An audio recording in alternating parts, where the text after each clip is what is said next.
All right, everyone, welcome to our second exclusive for XCL, talking about all of the cool things that XCL can do for organizations. Today's topic is to talk about data and analytics and all the data that XCL can track and some fun things around the analytics that you can pull. So I am just doing the intro, really. I'm going to be handing off to Rob and Sarah to share all of the cool stuff and Sarah's very cool announcement at the end of the session. So stay tuned for that. But let's kick it off with Rob. We're going to dig into what XCL can do in terms of data and analytics for organizations who want to track content.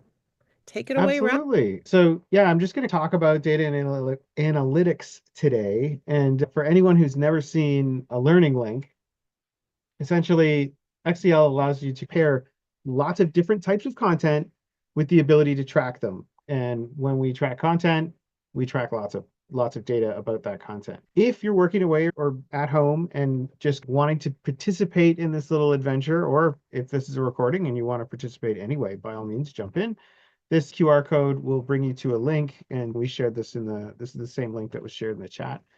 This is what an XCL link is. And essentially, this link is going to be very simple. I'll put my own data in there as well.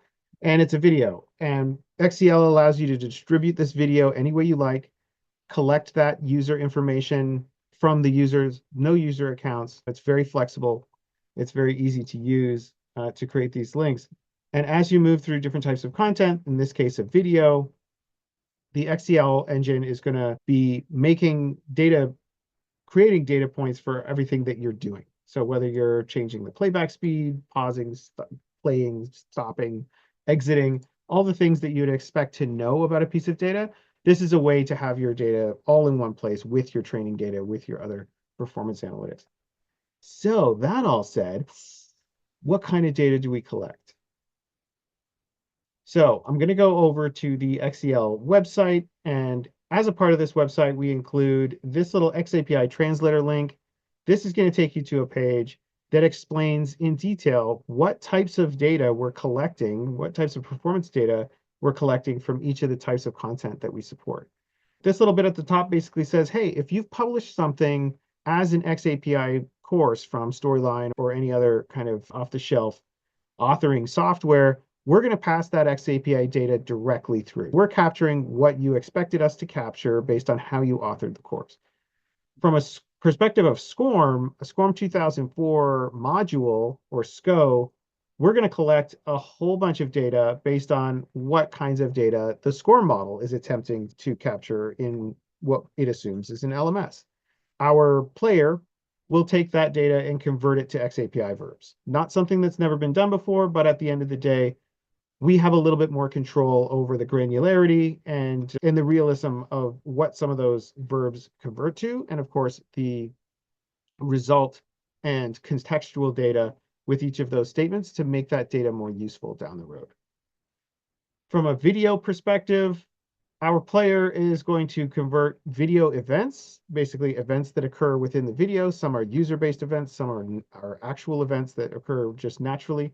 And we convert those as well to XAPI statements. For example, when something's loaded, when something's open, played, rates changed, it's paused, you skip around.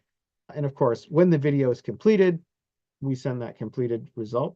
One that's missing from this, and it's a newer feature that is just being released, is that each of the media types actually now involve an exit button as well. So you'll get exited data if someone decides to use that exit button. It's interesting, more for us to know how many people are using the exit button. But at the end of the day, that's also useful data for yourself. When data trails end in a session, it's sometimes good to know that someone simply exited or if there was a problem. We collect data about downloads, about web links, images, and of course, PDFs. We have a little bit more richer data model that we collect from the PDF, from opened to page by page views, whether someone's printed the document or not, whether they've downloaded the document. Is sometimes information that no other PDF viewer will capture for you. And especially now that all the data is in one place, you can see video analytics, PDF, document performance, and e-learning content all in one data store. This may not sound that useful, But Sarah's going to show you how incredibly useful that can be in a second with some of the tools that you can use to process that data and visualize it and analyze it, deeply analyze it. The last thing I have to mention is these XAPI verb translations, if you will, are part of our patent pending verb translator. And these translations, the verbs that are used can be customized. So if you have a specific business case and an enterprise need, we can craft what these verbs actually convert to from the events in the actual document or media so that it aligns to your data strategy. And that will lead us into Sarah's demonstration of the most interesting thing I've ever seen in my life. That's awesome. Thanks, Rob. So I'm going to take over screen sharing and I'm going to show you XCL and what we can now do with this data. There is a link in the chat. If you chose to play with that link, you got one of my rock videos. So you can take a look at that. It's only about a minute long. And what I did yesterday was I sent this link to a bunch of people that I know and said, hey, can you just use this link? And it was funny because afterwards they texted me and they were like, I'm done with it. And I said, yes, I know. I can see it in real time as you're finishing it. So where did I see that information? The first thing to see is in the analytics, I can go to the dashboard and I can see for that Carnelian Agate link, how many people launched it, how many people completed it. And I can also see the last set of people that finished it. So I can see that Jeremy Renner has finished it, which must be Jen. I can see Corrine, a demo user, and Julie Dirksen, Taylor Swift, Wendy Morgan, Betty Danowitz, so forth. So I can see folks that have been in this interaction. That is good at a high level, it's helpful. But the more interesting information is all of that data that Rob just described that we are collecting in real time. That's in your activity stream. Your activity stream is part of a learning record store or an LRS. This LRS that is included in XCL, our activity stream gives you a view of all of the data that's being collected. Now, as a side note, if you have an LRS already in your organization, you can actually point this data there. You don't have to use this LRS. But for today, we're just going to talk about what's happening here. So same data, just showing up here instead of your LRS if you don't happen to have one. So here's all of the information that we have so far. I'm just going to refresh this and grab some statements, and we can see who has played with this and when. And there's some information in here about all of that jumping around that Rob just did. That's pretty cool. And so I can see how much he messed with this. And I can see other folks that have been in this as well. Y'all didn't know I was friends with Jeremy Renner and Taylor Swift. Okay. Now, what I'm going to do is I'm going to grab all the statements and down. So I just hit the get more button just to make sure that I had all of the statements. Every time I hit get more, it will make sure that all of those statements are loaded until it gives me a message that says no more statements. So I've got all my statements or all my data now. Now I can download my CSV. This CSV is where the magic happens. So in real life, this activity stream is helpful. I can see the stream of data as it's coming in, but how do you work with that in real life? That's what I want to show you today. So first thing I'm going to do, I'm going to stop sharing for a moment and show you the actual CSV that I just downloaded. So let me reshare to the CSV so that you can see just the raw data that is coming out of that CSV. So here we can see that all of the folks that took it. I can also see what their activity was. I can see the name of the link. And I can also see some XAPI data. For those of you who know about XAPI and are interested in working with XAPI, there's some nerdy stuff in here. It also gives me the object definition. This is the name that you've named the link inside of it. So that's like the headline that you gave that piece of content. And then I can see, did that statement result in a completion and success? And so at times, you're going to have things that are showing up as a success. So think about a quiz at the end of an e-learning. If you successfully pass a quiz, that's going to show a completion and success, and potentially even a score if you gave it one. So you have some fields here that aren't being used by the video, but would be used by something like e-learning. And then you have the duration. Now, this is an interesting field for a video for what we're showing today. And that is, how long was somebody in that video and what did they do while they were in there? What did that activity look like? The last field that you'll see in this CSV is a response. That's for all of those courses, y'all, that someone types in, let's say an open text field. Maybe you have a fill in the blank question, or you have an essay question or an open-ended question. That response field can capture that text for you. So that's where you might see that show up in your data. So lots of cool stuff that is possible in this CSV export from a data perspective. But what do I do with this CSV? Now, if you're in an organization that uses something like Power BI, yesterday I pulled this into Power BI and I created data visualizations out of it, and it was manual.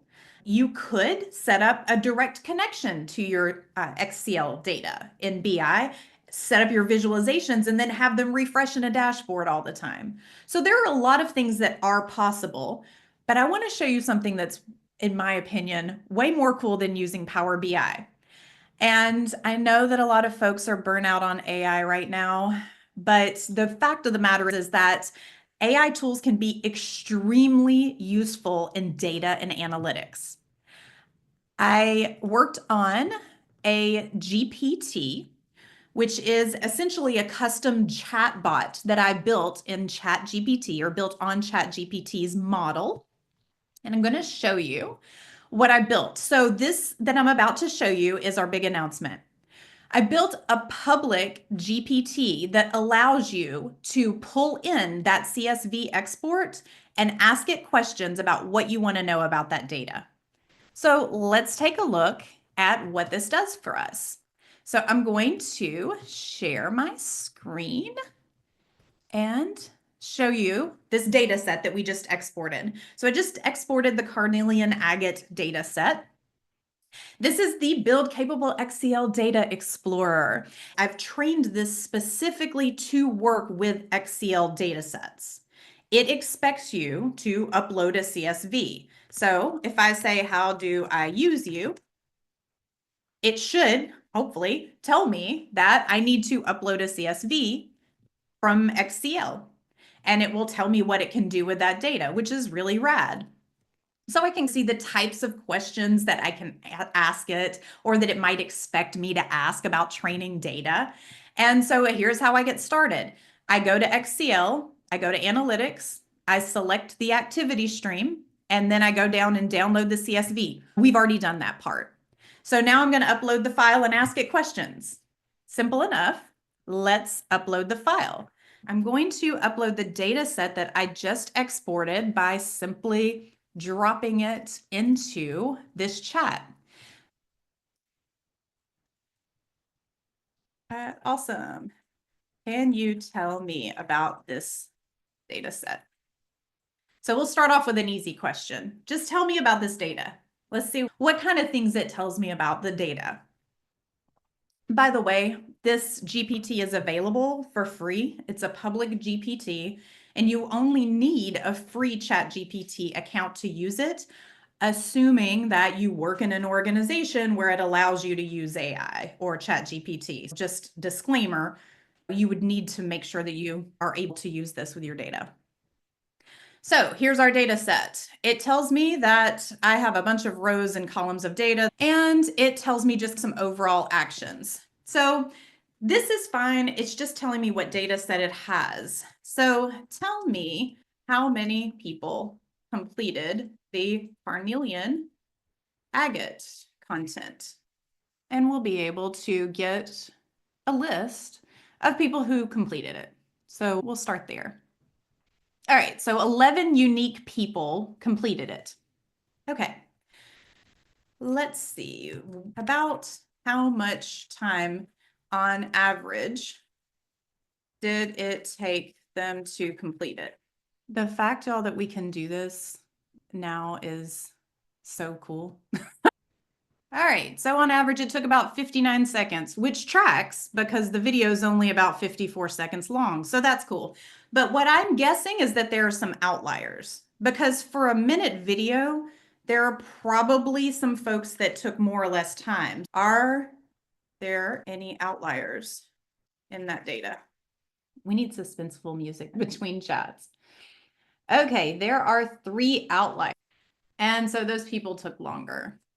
So it says, would you like to investigate these folks and why they might have taken longer? I'm just going to say yes. I always like to ask the robots, please, also. I try to be very polite in case they take over.